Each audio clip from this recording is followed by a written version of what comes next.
Begini ya, saya tak cerita karena saya baca kitab tuh banyak sekali. Ini bukan dalam konteks sombong atau takabur, boten. Saya cerita baca kitab banyak itu supaya sampean tahu bahwa pikiran saya ini mamlu dipenuhi dengan pikiran-pikiran ulama dulu karena saya sering baca. Jadi tidak pikiran saya sendiri. Khusyuk itu maknanya takut. Ya takut itu ya maknanya takut. Takut itu ya kelas-kelasan. Misalnya saya dipanggil bapak saya, "Bahak sini."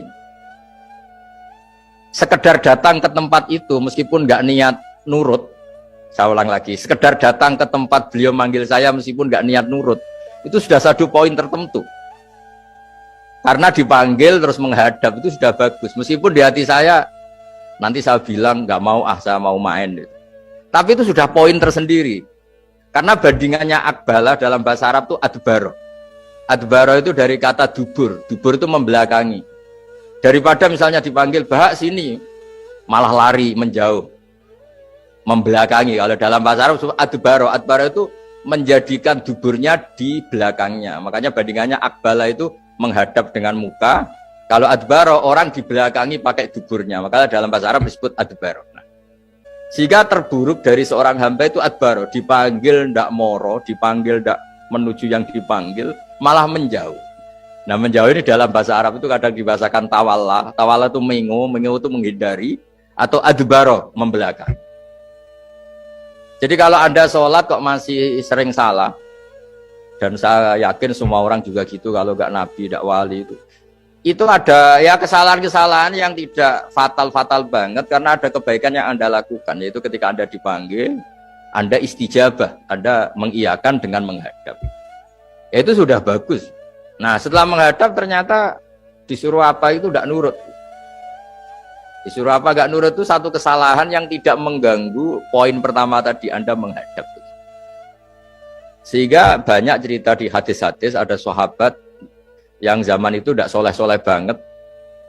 Zaman itu ketika Nabi, saya ini mau sholat ya Rasulullah, tapi jangan diminta berhenti dari begini-begini. Beliau menyebutkan sekian kemungkaran sahabat tadi. Nabi komentarnya itu sayan hahumayakul. Nanti kalau sering sholat lama-lama ya enggak begitu. Nah, ini kelirunya kita sebagai manusia. Lama-lama juga baik, itu kita kira itu terus harus sekarang gitu loh. Nah, itu keliru, harus sekarang itu keliru. Bisa saja kita ini setiap sholat pasti sudah ditulis Allah, nanti itu mati baik. Delala nanti habis asar sebelum kita maksiat sudah mati, habis sisa sebelum kita maksiat lagi sudah mati. Jadi barokahnya sholat itu ada waktu yang potensi ya, potensi sholat itu akhir kenangan kita, sholat itu identitas kita, sholat itu status kita. Nah, karena kita sholat itu pakai niat, niat itu komitmen. Sementara kalau Anda maksiat itu tidak pakai niat karena zalla itu ya ada niat maksiat, tahu-tahu mungkin di bis ketemu orang cantik, terus agak jelalatan, tapi kan tidak niat. Tapi kalau sampai sholat kan datang ke masjid, bayangkan diimami ini, nanti kamu takbir, nanti kamu baca ini, baca ini. Jadi benar-benar komitmen, itu status kita. Kata Said Zabidi disebut mautinuhu wa haqiqatuh. Baiknya umat Islam itu kalau taat itu mautinu, itu alamat resminya, itu statusnya, kata Said Zabidi. Tapi kalau dia maksiat itu zallah itu kepleset. Jadi tidak pernah jadi status kita. Semoga semua maksiat kita ini tidak status tapi zallah. Tapi ketika taat itu status hakikat kita. Maka fal ubudiyah ya haqiqatuh wa mautinuhu wa dzatuh. Ini kata Said Abdul Az-Zabidi pengarang Itham. Orang Islam itu orang yang ketika ibadah itu identitasnya betul, ketika ibadah itu Allahu Akbar, dia berharap rahmatnya Allah gini-gini. Nah, ketika salah dia zallah, dia ngantor ya ada niat korupsi, dia ingin membenahi negara ini, dia nyai juga agak ingin macam-macam ya, tapi karena manusia terus ada zallah. Nah, semoga semua kesalahan kita ini zallah itu ya cara Jawa kepleset, tidak mental. Dan semua kebaikan kita ini mental, yaitu kebaikan yang jadi tempat kita, identitas kita, haqiqatuh wa mautinuhu wa dzatuh.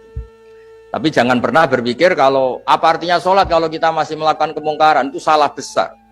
Sholat itu wajib, dengan Anda sholat itu sudah mengurangi kemungkaran Anda, karena Anda tidak melawan ketentuan Allah Ta'ala. Kayak kita orang Indonesia, meskipun kita koruptor, mau jadi KTP Indonesia sudah bagus, kita mau jadi warga Indonesia, meskipun setelah itu kita korupsi, dan salah, tapi lumayan mau jadi warga apa? Indonesia. Orang mau sholat artinya dia menstatuskan diri sebagai hamba Allah. Teken kontrak, kalau saya ini hambamu ya Allah. Anta Robbi, iya karena butuh, iya karena stain. Soal salah ya salah aja, yang sama. Kita tetap warga Indonesia meskipun kita salah, meskipun kita koruptor, meskipun kita salah, tetap aja warga Indonesia yang berhak mendapat jatah makan meskipun di penjara, meskipun apa. Sama, kita ini hamba Allah yang mengakui kalau Allah itu Tuhan, kita hamba. Dan barokahnya pengakuan itu insya Allah di cerita-cerita syafaat, kalau kita dosa atau apa, insya Allah dapat syafaatnya Rasulullah SAW, karena kita tidak pernah lari dari status kehambaan. Jadi yang harus dipegang, makanya status kehambaan ini nggak boleh hilang. Kita harus sering bilang Robbi, Robbi, Tuhanku yang merawat aku, yang memberi aku. Dengan demikian kita menjaga status kehambaan kita. Dan status hamba ini yang menjadikan orang layak masuk surga, yaitu fadkhuli fi ibadi, kamu harus resmi menjadi hambaku, baru ada perintah wadkhuli jannati. Kalau menjadi hamba aja nggak mau, kita punya keangkuhan, punya keinginan yang mulu-mulu, sehingga seakan-akan kita ini Tuhan, nah itu tidak menghamba. Kita harus fadkhuli fi ibadi, baru wadkhuli jannati. Saya kira demikian, semoga ini manfaat. Monggo bareng-bareng. Bismillahirrahmanirrahim. Al-Fatihah.